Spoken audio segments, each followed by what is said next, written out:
A bride is abandoned on Christmas Eve until the best man steps in with a shocking confession. The ring that changed everything. Imagine standing at the altar, Christmas lights twinkling, your wedding dress perfect, and the only thing missing is the groom. His note, a brutal punch to the gut.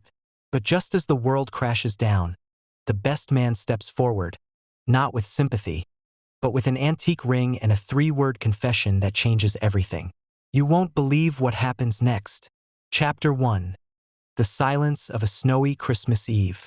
The air in St. Michael's Chapel wasn't just cold from the falling snow outside. It was frigid with a sudden, devastating silence. 2 towering, fully lit Christmas trees stood guard at the altar, mocking the scene with their festive brilliance. Clara stood alone. Her white lace gown, a shimmering masterpiece, seemed too heavy, too bright for the moment. Her bouquet of white roses and holly lay forgotten on the velvet kneeler. It was 7 p.m. on Christmas Eve, and she was supposed to be saying, "I do," to David. Instead, she was staring at an empty space next to a bewildered priest. The note had arrived 5 minutes ago, tucked into a velvet ring box. "I can't do this, Clara. Forgive me. D." A gasp rippled through the pews. Clara felt the blood drain from her face. She wouldn't crumble in front of the dozens of friends and family who had traveled through a blizzard for this wedding. It was then that a figure detached itself from the line of groomsmen. Liam O'Connell, David's best friend and best man, walked slowly up the aisle. He was dressed impeccably, his face etched with an unreadable expression, a mix of sorrow and a fierce, protective tension. He reached the altar and stood beside Clara. The room held its breath, expecting consolation. "Clara," he said, his voice a low, steady rumble. "I am so sorry. For him. For this." He paused, then reached into his inner tuxedo pocket and pulled out a different velvet box. It was black, worn at the edges. "David isn't coming back," Liam stated, his voice flat. He took a deep breath, and the next words he spoke cut through the silence like a sharp bell chime. "And I know why." Chapter 2. The truth beneath the holly. The guests murmured louder now, a wave of shock and speculation. Clara, however, focused only on Liam. "Tell me," she whispered, her voice barely a thread. David has been seeing someone else for the last 6 months." Liam confessed, his voice heavy with self-loathing. He was planning to break it off, but she found out about the wedding. She gave him an ultimatum this morning. Clara swayed slightly. "And you knew?" Liam bowed his head. "Yes, I found out a month ago. I should have told you. I was a coward because he was my friend." He looked up, his eyes glistening. "But the truth, Clara, the deepest, most shocking part, is not about him." He opened the black velvet box in his hand. Inside was a vintage, emerald-cut diamond ring, clearly a family heirloom. "For the past 2 years, helping you plan this wedding, watching David neglect you, seeing him lie. It's been torture," Liam confessed, his voice breaking. "I am in love with you, Clara. I have been since the moment I saw you. I spent every day hating David for having you, and hating myself for never being able to tell you." The air felt thin. This wasn't just a best man stepping in. This was an earthquake. Chapter 3. The unspoken vows. A collective, stunned silence fell upon the chapel. "I know this is insane," Liam said to Clara, his voice steady again. "I know this is not how you imagined your wedding day.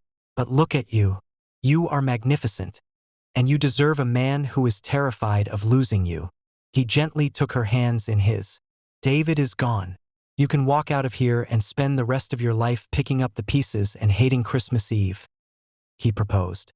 "Or," he held up the antique ring, "or you can realize that sometimes life's worst ending leads to the most spectacular beginning.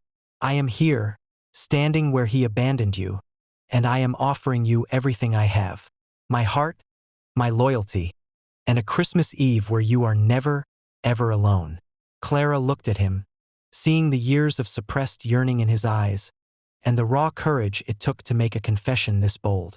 She remembered how safe and understood she felt around him. A slow, tentative smile touched her lips.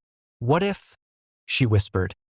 I don't want to waste this beautiful dress, this amazing venue, and this incredible Christmas magic.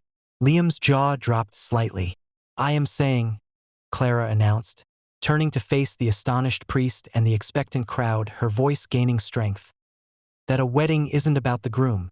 It's about a future, about standing strong, and about choosing love, even when it's unexpected. She turned back to Liam. Liam O'Connell, you stepped into a nightmare and offered me a dream. On this snowy Christmas Eve, I choose the dream. Chapter 4. A new beginning in the glow of Christmas. The priest, seeing the genuine light in Clara's eyes, cleared his throat and smiled. Well, he said, we have a venue, a bride, a best man, and an entire congregation. Do you, Liam, take this woman? The sorrow dissipated, replaced by a surge of holiday joy and scandalous excitement. Liam looked at Clara with reverence. I do, he declared, his voice ringing with pure conviction.